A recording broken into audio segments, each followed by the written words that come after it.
2024년 8월 4일 비대면 예배로 하나님께 영광 올려드립니다.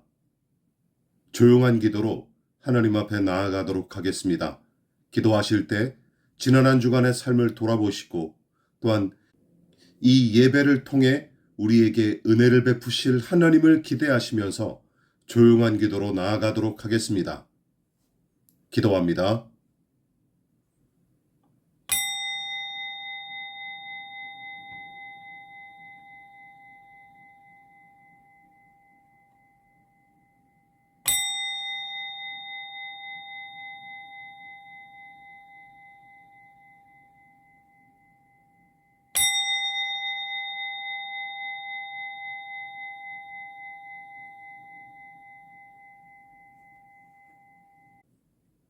다 같이 우리의 불신앙과 불순종을 회개하며 참회의 기도로 올려드립시다. 은혜로우신 하나님, 우리가 생각과 말과 행동으로 행함으로써 행하지 않음으로써 하나님께 죄를 범했음을 고백합니다. 우리는 온 마음으로 하나님을 사랑하지 않았습니다. 우리는 이웃을 우리 자신처럼 사랑하지 않았습니다. 우리는 진심으로 사죄하며 겸손히 회개합니다. 하나님의 아들 예수 그리스도를 통해 우리에게 자비를 베푸시고 우리를 용서하소서. 그리하여 우리가 하나님의 뜻을 기뻐하고 하나님의 길을 걷게 하시고 이로써 하나님의 이름에 영광을 돌리게 하소서. 아멘. 진실하게 회개하는 자를 용서하시는 하나님의 은혜를 기대하시며 사죄의 선포를 이어가도록 하겠습니다. 전능하신 하나님이 우리 주 예수 그리스도를 통해 우리에게 자비를 베푸시고 우리의 모든 죄를 용서하시고 모든 선 가운데 우리에게 힘을 주시고 성령의 능력으로 우리를 영생 가운데 지키시기를 기도합니다. 아멘. 이어서 신앙 고백 드립시다.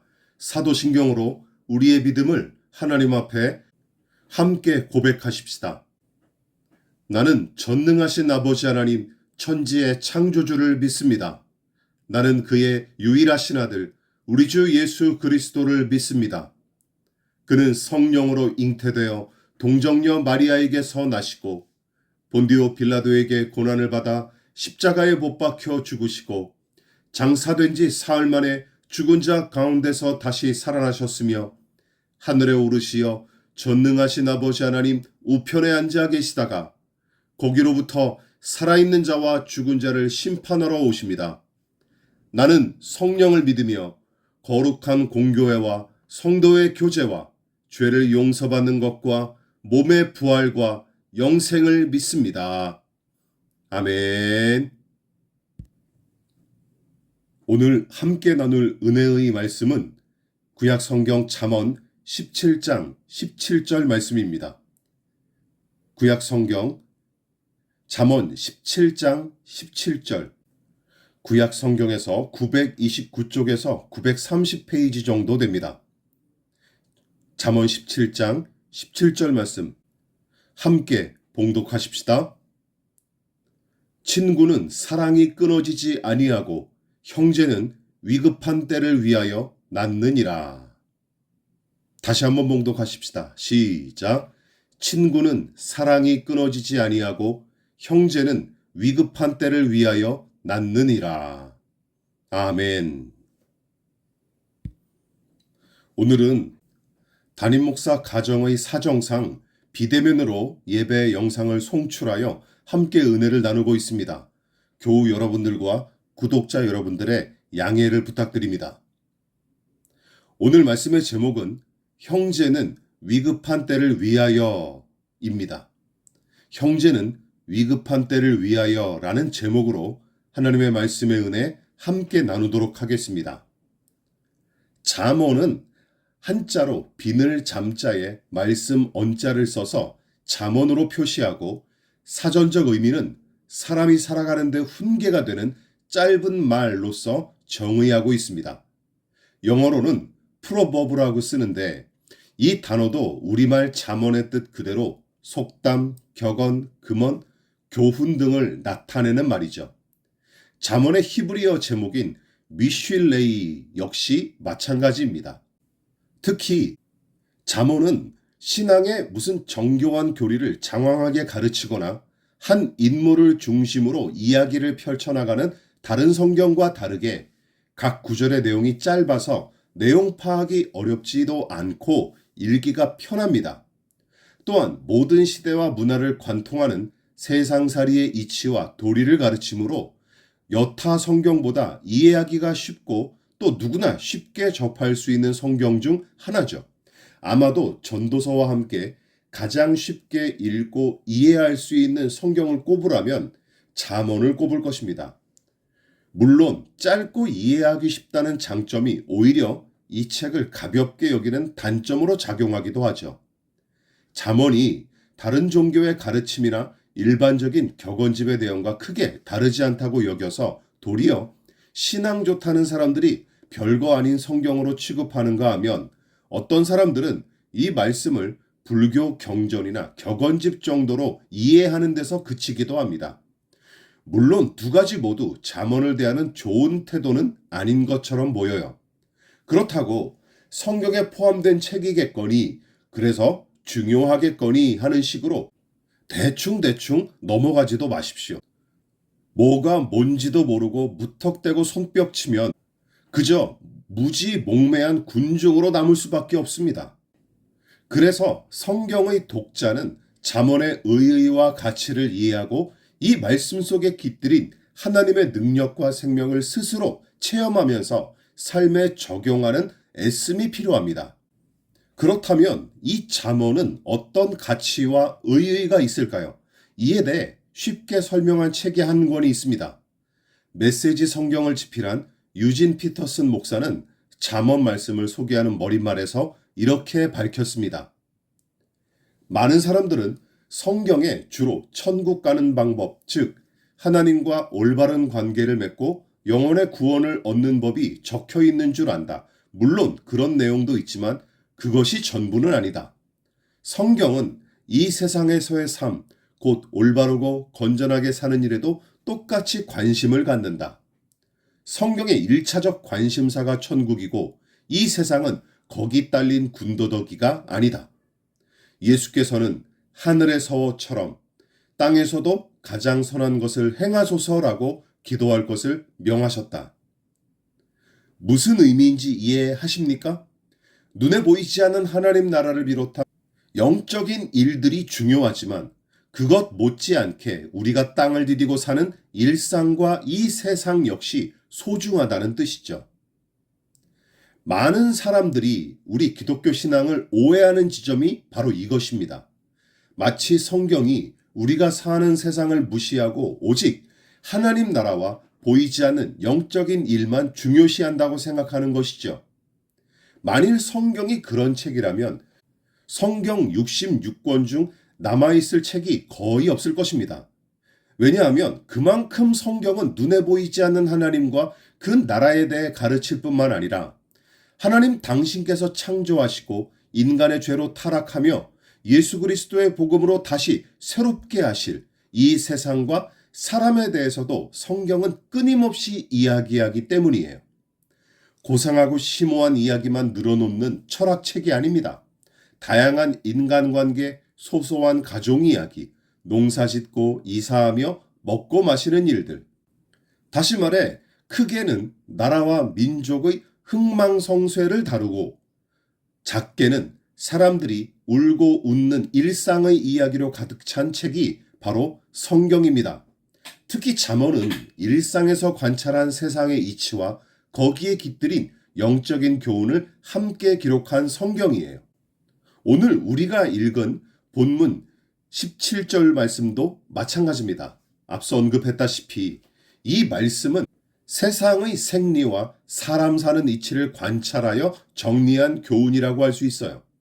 또한 친구와 혈육이 어떠해야 하는지 가르치는 교훈일 수도 있습니다. 쉽게 말해 전자의 방식으로 이 본문을 의역하면 친구는 만나면 늘 즐겁고 좋은 관계이며 큰 어려움을 만났을 때는 가족이 최고더라. 기록한 사람이 이 인간관계에 대해 직접 겪어보거나 유심히 관찰해서 내린 결론일 수 있다는 뜻이죠.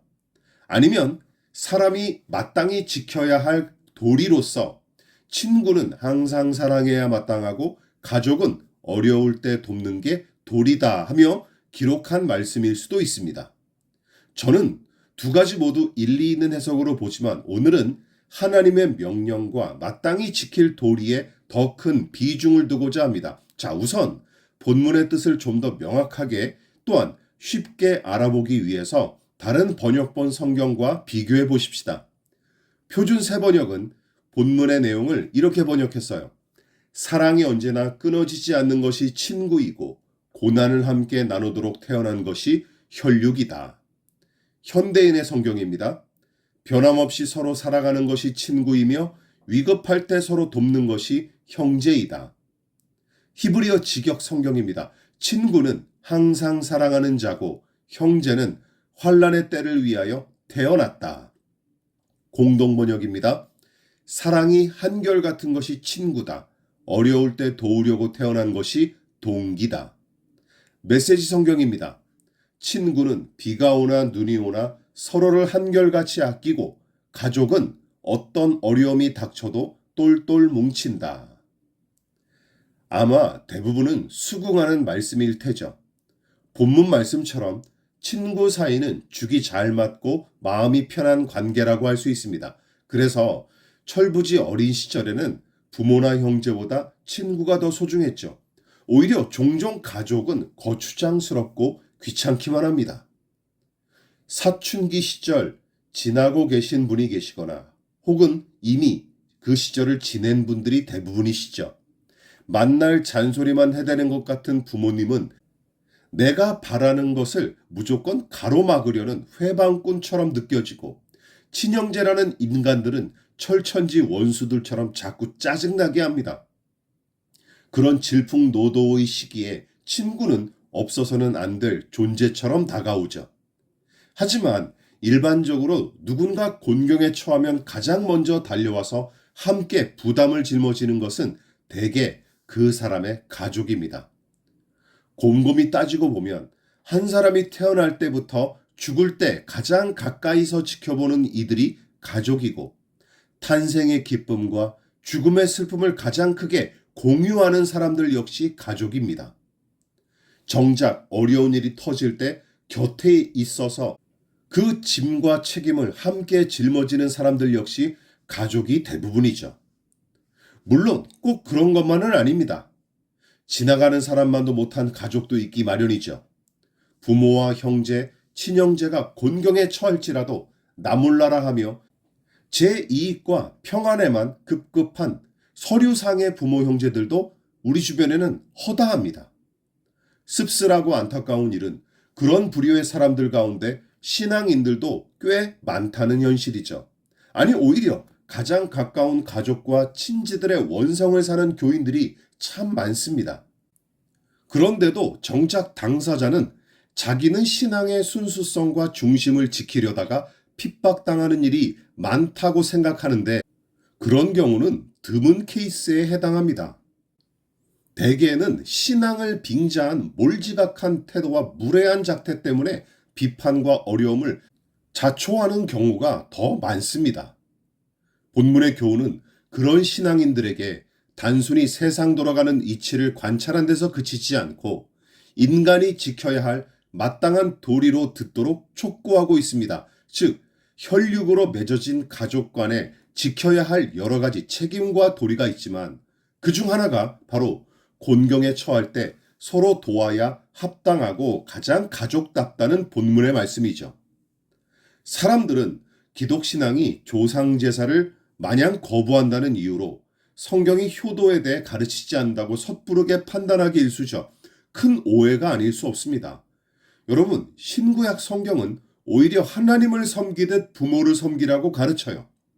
그리고 가족 중 한 사람에게 문제가 일어나거나 곤경에 처하면 그 가족이 먼저 해결해야 할 책임과 권리가 있다고 가르칩니다. 사도 바울은 남편을 잃은 미망인이 있거든 교회보다 미망인의 직계 가족이 그녀를 먼저 돌보도록 조치하고 있습니다. 디모데전서 5장 4절을 보십시오. 만일 어떤 과부에게 자녀나 손자들이 있거든 그들로 먼저 자기 집에서 효를 행하여 부모에게 보답하기를 배우게 하라. 이것이 하나님 앞에 받으실 만한 것이니라. 미망인이 된 여인을 그녀의 자녀나 손주가 먼저 책임지도록 하라는 명령이죠. 더 나아가 그것이 하나님께서 받으실 만한 예배이자 믿음의 증거라고까지 이야기하고 있습니다. 이어지는 바울의 논지는 무서울 정도로 더더욱 과격하고 직설적입니다. 디모데전서 5장 8절입니다. 누구든지 자기 친족, 특히 자기 가족을 돌보지 아니하면 믿음을 배반한 자여 불신자보다 더 악한 자니라. 오늘 설교 본문의 잠언 말씀과 내용은 똑같은데 잠언이 신사적으로 점잖게 가르쳤다면 바울의 가르침은 무시무시하고 굉장히 살벌하게 들립니다. 자기 가족을 먼저 돌보지 않으면 믿음을 배반한 것이고 불신자보다도 더 악한 놈이라고 정죄합니다. 자, 이 말씀을 돌려서 해석해 보십시오. 하나님은 어떤 사람을 기뻐하십니까? 제 가족을 소중히 여기는 사람을 기뻐하십니다. 그리고 누군가에게 믿음이 있다는 사실을 무엇으로 증명할 수 있을까요? 바로 가족과 친족을 잘 돌보는 것이 믿음의 증거랍니다. 형제는 위급한 때를 위하여 있느니라 하신 본문 말씀과 맥락을 같이 하죠. 흔히 방언하고 환상을 보며 병을 고쳐야 믿음이 있고 성령으로 충만하다는 식으로 쉽게 생각했던 사람들한테는 이런 식의 가르침과 교훈이 아주 밋밋하고 생뚱맞게 들릴지도 모르겠습니다. 그런 사람들의 신앙관이야말로 기독신앙과 매우 거리가 먼 시각입니다. 오랜 세월에 걸쳐 한국교회 목회자들은 신자들을 향해 구차한 인간관계에 연연하지 말고 세상 사는 아예 무시하되 오직 하나님과의 관계만 집중하여 종교활동에만 힘쓰라고 부추겨왔습니다. 그런 탓에 신자들이 자녀 양육이나 부부관계, 가사노동과 학업과 직장생활, 정치와 사회 문제 등은 신앙과 믿음, 성령 충만 등과는 아예 관련이 없는 별개의 일로 여겨왔어요. 생각해 보십시오. 학업에 대한 성실성은 차치하고서라도 교사나 어른에게 무례하고 아나무인격인 아이들, 회사 일에 소홀하고 무책임한 직장인들, 서로 희생하고 존중하기는커녕 싸우기 위해 만난 것처럼 사는 부부들, 자녀에 대해 아예 무관심해서 방치하거나 제 욕심을 이루어줄 수단으로 삼아 폭력으로 억압하는 부모들, 사업체를 편법적으로 운영하면서 부하 직원을 착취하기 일쑤고 습관처럼 임금을 체불하는 경영자들, 음흉한 술수와 꼼수에 능수능란한 사람들, 강한 자 앞에서는 한없이 약하고 약한 자 앞에서는 강한 채 하면서 유세 떨기에 급급한 박쥐 같은 사람들이 예배당 출입하면서 목사가 무슨 소리를 짓거리더라도 모두 하나님의 말씀이라고 떠받들게 만들었죠. 또한 교회가 요구하는 대로 잘 따르면 성령 충만하고 믿음이 좋다는 칭찬을 아주 손쉽게 얼마든지 들을 수 있습니다. 게다가 그런 사람들이 인격적으로 훌륭하다며 칭찬을 받기도 하죠. 참 이상한 현상이죠. 예전에 온 나라를 떠들썩하게 했던 백골 여중생 사건이 있었습니다. 목회자인 이 씨가 딸을 때려서 숨지게 한 후에 무려 1년 가까이 시신을 방치했다가 발각된 사건이죠. 이 씨는 경기도 부천 소재의 신학대학교를 졸업한 뒤 독일에서 박사학위를 취득했고 모교에서 겸임 교수직으로 고대 헬라어 등을 가르쳤던 것으로 알려져 있습니다. 딸의 시신을 방치한 이유를 묻자 기도하면 다시 살아날 수 있을 거로 생각해 집에 뒀다 하고 진술했답니다. 이런 짓을 저지른 사람을 향해 하나님이 기뻐하실 만한 믿음이고 성령으로 충만하다 하며 칭찬할 사람이 있을까요? 그러나 이런 작자가 목회하던 교회와 가르치던 신학교에서는 그는 경건한 사람처럼 행세했을 테고 그 교회 신자들과 신학교 학생들도 신앙심 깊은 믿음의 사람이라며 대단히 착각했을 것입니다. 저와 여러분은 한 사람의 믿음이 지극히 평범한 일상과 가장 가까운 사람들과의 관계를 통해 증명된다는 이 성경의 가르침을 신뢰하십니까? 공자와 그 제자들의 말을 수록한 논어의 말씀 중 자로편에 이런 말이 있다고 합니다. 섭공문정, 자활, 근자열, 원자래. 이 문장의 뜻은 섭공이라는 사람이 공자에게 정치를 어찌해야 합니까? 하고 묻자 공자가 말하기를 가까운 사람을 기쁘게 하면 멀리 있는 사람이 찾아온다 하는 매우 의미심장한 교훈을 남겼다고 합니다. 오늘 잠언과 디모데전서에서 가르치는 교훈과 일맥상통하지 않습니까? 우선 기쁘게 할 대상은 가까운 가족이나 친구, 매일 만나는 이웃과 매주 만나는 교우여야 한다는 말입니다. 떠도는 말 중에 먼데 있는 사람을 사랑하기는 쉬워도 가까운 사람을 사랑하기는 어렵다 하는 이야기가 있지 않습니까? 우리 자신의 치졸한 본성을 매우 잘 지적한 말이에요. 오늘 본문이 가르치는 내용을 단지 세상의 생리나 이치를 관찰하여 정리한 것으로만 여기지 마십시오. 또한 단순한 효도의 덕목이나 윤리적인 명령으로만 치부하지도 마십시오. 오히려 우리 자신과 우리 가족을 향한 하나님의 준엄한 명령으로서 저와 여러분이 받아내야 마땅합니다. 기억하십시오. 우리가 가장 많은 시간을 보내는 그곳, 우리가 늘 마주하는 그 사람, 여러분, 우리의 진짜 믿음은 바로 이것을 통해 증명됩니다. 위급할 때 생각나는 사람이 목사와 교우들이어도 좋지만 가족이 먼저 생각나야 합당합니다. 물론 내가 위급할 때 도움받을 생각만 하지 마십시오. 우선 내 가족과 친척, 가까운 이웃 가운데 곤경에 처하고 마음이 상한 사람들은 없는지 살피는 게 먼저입니다.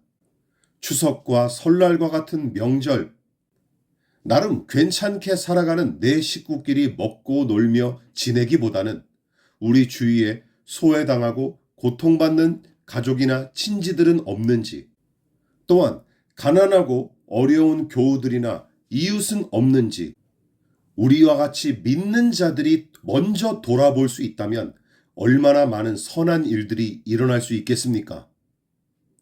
물론 위급한 처지에서조차 챙겨줄 가족도 없는 이웃도 있을 것입니다. 더불어 지금 이 시간 이 말씀을 듣는 여러분 중에도 그런 분들이 계실 수도 있을 것입니다. 그래서 더 외롭고 더 고통스러운 나날들을 보내고 계신 분들도 있을 수 있습니다. 그런 분들은 그럼 어떻게 해야 할까요? 예수님께서 우리를 당신의 형제와 자매로 하늘나라의 한 가족으로 부르셨다는 사실을 잊지 마시고 기억하십시오. 마가복음 3장 35절입니다. 누구든지 하나님의 뜻대로 행하는 자가 내 형제요, 자매요, 어머니이니라. 당신의 피값으로 우리를 구속하신 예수님을 저와 여러분이 생각하십시다. 혈육보다 더 진한 주님의 보혈로 우리를 당신의 가족으로 부르신 예수님을 생각하십시오. 형제는 위급한 때를 위해 있는 사람이라는 오늘 말씀은 예수께서 우리가 위급할 때 홀로 내버려 두시는 분이 아님을 강력하게 방증하는 말씀으로도 해석할 수 있습니다. 가장 가까운 가족보다 저와 여러분의 곤경과 아픔을 먼저 헤아리시고 깊숙이 도와주실 분이 바로 예수님이심을 확신할 수 있다면 얼마나 복된 인생입니까? 그러나 수동적으로 받아 누릴 생각만 하지 마십시오. 기다리고 있지만 마십시오. 내 주변에 나보다 더 위급한 사람이 있는지, 더 슬퍼하고 가난한 사람이 있는지 살펴보고 우리가 예수님의 손과 발이 되어 그들에게 나아가십시다. 손을 내미십시다. 기꺼이 두 발로 찾아가십시다. 무엇보다 하나님을 아버지로 모시고 예수님과 한 형제로 부르신 그 은혜를 깊이 묵상하며 오늘 하루 감사할 수 있기를, 더 사랑할 수 있기를 진심으로 축원을 드리겠습니다. 잠시 함께 기도하는 시간을 갖도록 하겠습니다. 오늘 나눈 설교의 말씀을 가지고 저와 여러분은 가족에게, 친구에게, 이웃으로서, 무엇보다 한 교회에 속한 지체로서 어떤 역할을 감당해 왔는지 돌아보며 회개할 것은 회개하고 결단할 것을 결단하는 시간 갖도록 하겠습니다.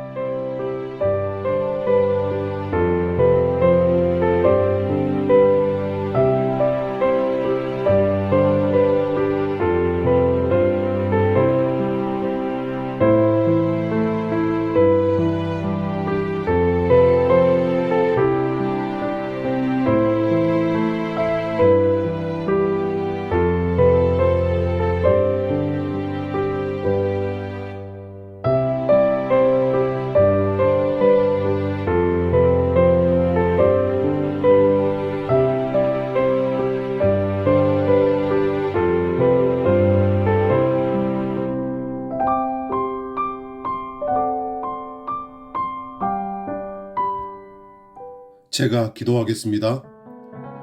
하나님, 우리 각 사람을 당신의 사랑 안에서 부르시고 세우시며 생명을 허락하시고 살아가게 하시니 진심으로 감사를 드립니다.